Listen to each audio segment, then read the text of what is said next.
Hey guys, welcome back to my channel. I'm sitting here in our living room, surrounded by balloons and streamers. Yeah, you guessed it already. Today's a weird day. Okay, so, you know how sometimes you just need an excuse to get out of stuff?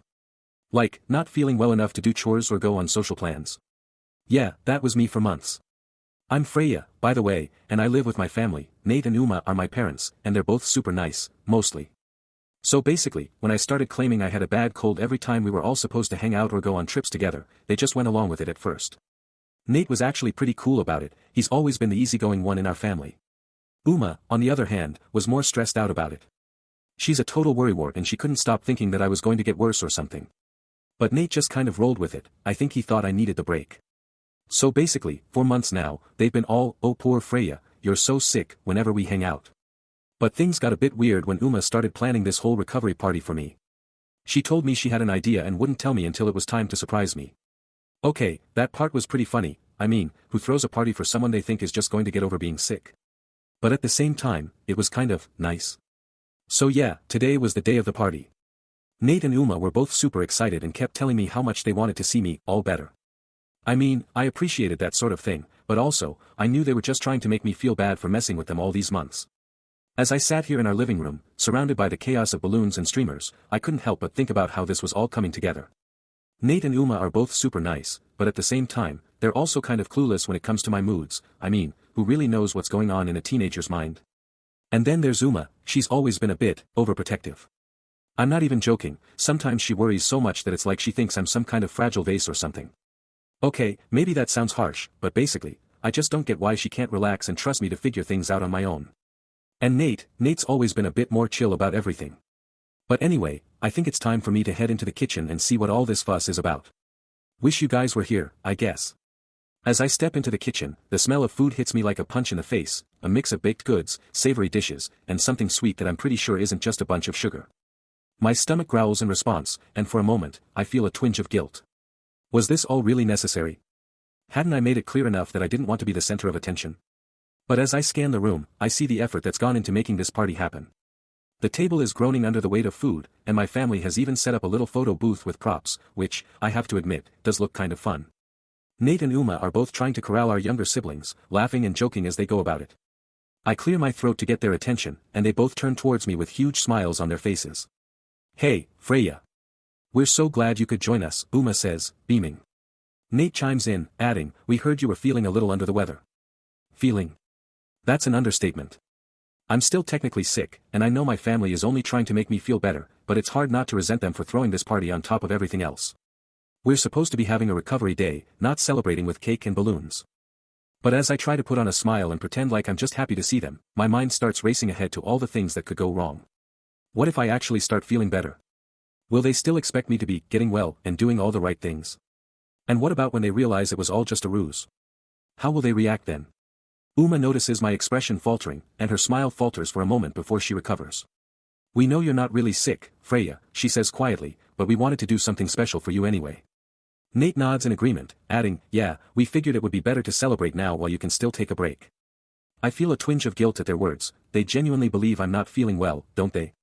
And maybe, just maybe, they're right.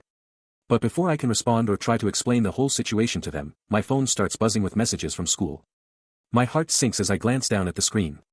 My history teacher is texting me, asking if I'll be able to make it to class today, and then another message comes in, followed by a third.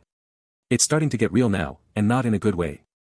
I try to play dumb, pretending that my phone isn't about to blow the whole thing wide open. "Guys, I think something's come up," I say, trying to keep my voice light.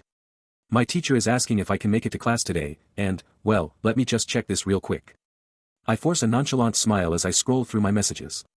But of course, I know exactly what's going on. My teacher knows I've been MIA for weeks, and now she's trying to get me to come back into school.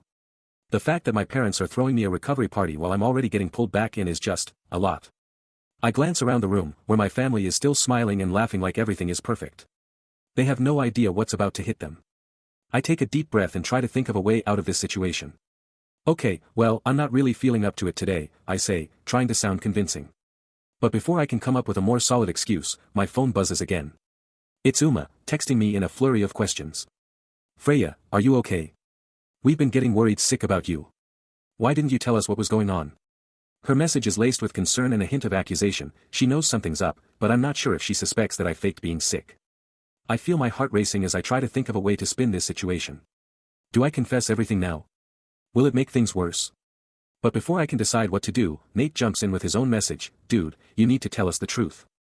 We know you're not really sick, Freya. I feel like I'm trapped, caught between my family's expectations and my own secrets. What if they find out that I faked being sick? Will they still love me?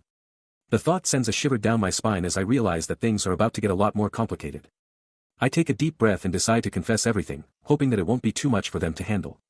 Guys, I need to tell you something, I start, trying to choose my words carefully. I'm not really sick. The room falls silent as they stare at me, their expressions ranging from shock to disappointment. Nate speaks up first, his voice laced with a mix of anger and sadness. Freya, why would you do that? We were all worried about you, and we threw you a recovery party. You're really going to tell us it was all just an excuse? I feel tears welling up in my eyes as I realize the hurt and betrayal in their voices. Uma tries to intervene, her tone softer than Nate's. Freya, honey, we love you no matter what.